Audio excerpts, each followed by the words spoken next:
अगला नंबर सवाल है कि परावैंगनिक किरण के कारण मनुष्य में कौन सा रोग उत्पन्न होता है। कौन सा रोग होता है, काफ़ी इंपॉर्टेंट क्वेश्चन है। 2024 में आप लोग से पूछा जाएगा, तो आप लोग सभी क्वेश्चन को जल्दी से रटा मार लीजिएगा। 20 काफ़ी इंपॉर्टेंट क्वेश्चन लेकर आए, तो इस वीडियो को आप लोग मिस मत कीजिए, शुरू से अंत तक आप लोग देख लीजिएगा। आप लोग का 5 नंबर कंप्लीट हो जाएगा। तो सभी से निवेदन है कि सभी क्वेश्चन आप लोग जल्दी से रटा मार लीजिए। तो इसका आंसर हो जाएगा त्वचा कैंसर हो जाएगा। करेक्ट आंसर ये याद रखिएगा। तो चलते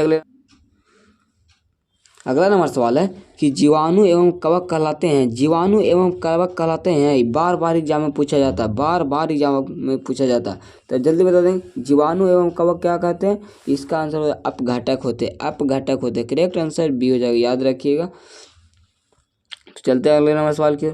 ओजोन परत पाई जाती है, ओजोन परत पाई जाती है। ओजोन परत कहाँ पाई जाती है, इसका आंसर स्ट्रेटोस्फीयर में पाई जाती है। करेक्ट आंसर ये हो जाएगा, याद रखिएगा।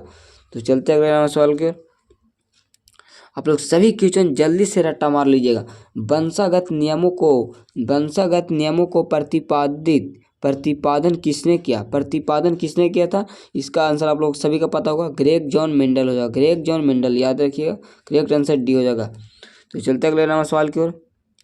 अगला नंबर सवाल है कि मेंडल ने अपने प्रयोग के लिए किसने विकल्पी लक्षणों का अध्ययन किया था। कितने विकल्पी लक्षणों का अध्ययन किया था, इसका आंसर 7 हो जाएगा। करेक्ट आंसर सी हो जाएगा, याद रखिएगा। तो चलते अगले नंबर सवाल की ओर। ये काफ़ी इंपॉर्टेंट क्वेश्चन है दोस्तों। डेंगू उत्पन्न करने वाला मच्छर किस तरह के जल में उत्पन्न होता है। किस तरह के जल में उत्पन्न होता है, इसका आंसर हो साफ जल में होता है। साफ जल में होता है। करेक्ट आंसर ये हो जाएगा। अब मलेरिया उत्पन्न करने वाला मलेरिया उत्पन्न करने वाला किस जल में रहता है। आप लोग जल्दी कमेंट बॉक्स में छापिए। तो मलेरिया उत्पन्न करने वाला किस तरह में जल में उत्पन्न होता है। तो चलते अगले नंबर सवाल की ओर।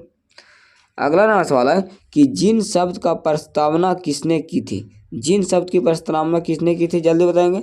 जिन शब्द किसने दिया था, इसमें आंसर नहीं है, तो इनमें से कोई नहीं हो जाएगा। इनमें से कोई नहीं हो जाएगा।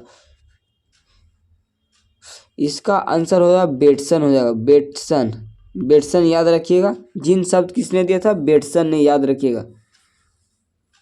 तो चलते अगले नंबर सवाल की ओर। अगला नंबर सवाल है कि द ओरिजिन ऑफ स्पीसीज नामक पुस्तक किसने लिखी थी। द ओरिजिन ऑफ स्पीसीज नामक पुस्तक किसने लिखी थी, जल्दी बताएंगे। इसका आंसर हो जाएगा डार्विन हो जाएगा। डार्विन, करेक्ट आंसर ये याद रखिएगा। हम काफ़ी VVI क्वेश्चन लेकर आएंगे ना, 20 VVI क्वेश्चन लेकर आए। इसमें आप लोग का 5 इसमें से बना गया, तो आप लोग जल्दी से रट्टा मार लीजिएगा। तो चलते अगले नंबर सवाल की ओर। अगला नंबर सवाल है वह प्रक्रम जिसके द्वारा जीव अपने जैसे संतानों को उत्पन्न करते हैं तो कहलाता है। अपने जैसे संतान उत्पन्न करते हैं उसे क्या कहते हैं, उसे जनन या रिप्रोडक्शन कहते हैं। करेक्ट आंसर ये हो जाएगा, याद रखिएगा। तो चलते अगले नंबर सवाल की ओर। अगला नंबर सवाल है कि लिंग गुणसूत्र का पूर्ण जोड़ा पाया जाता है। लिंग गुणसूत्र का पूर्ण जोड़ा किस में पाया जाता है, जल्दी से बता देंगे। इसका आंसर स्त्री में पाए जाते हैं। करेक्ट आंसर बी हो जाएगा, याद रखिएगा। एक्स पाए जाते हैं। पूर्ण जोड़ा हुआ ना दोस्तों, तो याद रखिएगा। तो चलते अगले नंबर सवाल की ओर। स्त्रियों में अंडाशय की संख्या कितनी होती है। अंडाशय की संख्या कितनी होती है, आप लोग जल्दी कमेंट बॉक्स में तुम छाप दीजिए। तो कमेंट बॉक्स में तुम इसका छापिए, तो तुम VVI क्वेश्चन है। तो चलते अगले सवाल की ओर। मुकुलन द्वारा प्रजनन किसमें होता है। मुकुलन द्वारा प्रजनन किसमें होता है, आप लोग जल्दी कमेंट बॉक्स में दीजिए। एकदम काफ़ी इंपॉर्टेंट क्वेश्चन है, एकदम ट्रिपल स्टार मार देते हैं दोस्तों, याद रखिएगा। तो इसका आंसर क्या हो जाएगा, मुकुलन द्वारा जनन किस में होता है, ईस्ट में होता है। ईस्ट में होता है। करेक्ट आंसर बी होता है। ईस्ट और हाइड्रा में होता है। हाइड्रा में होता है, याद रखिएगा। ईस्ट और हाइड्रा में होता है। अब अमीबा और पैरामीशियम, अमीबा और पैरामीशियम में कैसा होता है, द्वि खंडन होता है। द्वि खंडन होता है, याद रखिएगा। तो चलते अगले नंबर सवाल की ओर।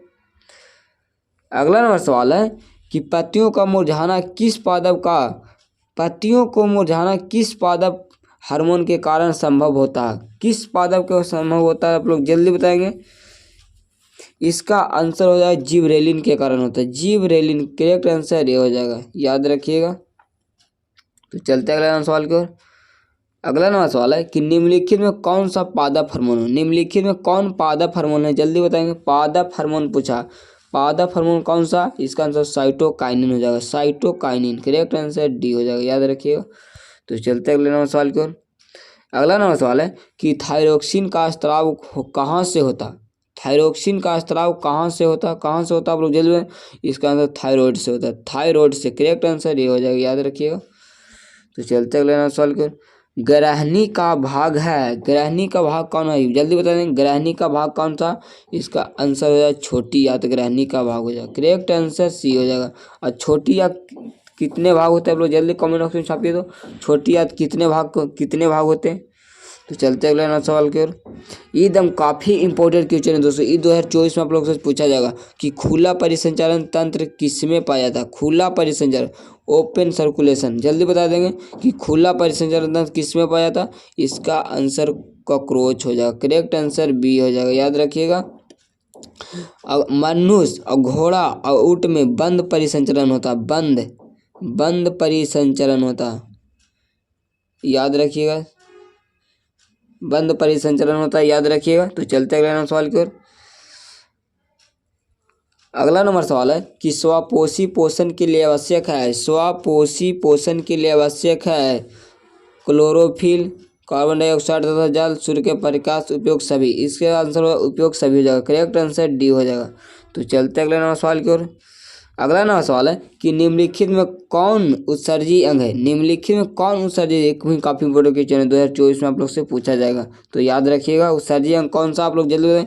इसका आंसर है वृक्क हो जाएगा, वृक्क। करेक्ट आंसर ये हो जाएगा, जो शरीर से अपशिष्ट पदार्थों को निष्कासित करता है। तो चलते अगले नंबर सवाल की ओर। अगला नंबर सवाल है कि मानव में डायलिसिस थैली है, मानव में डायलिसिस थैली है, आप लोग जल्दी बताएंगे।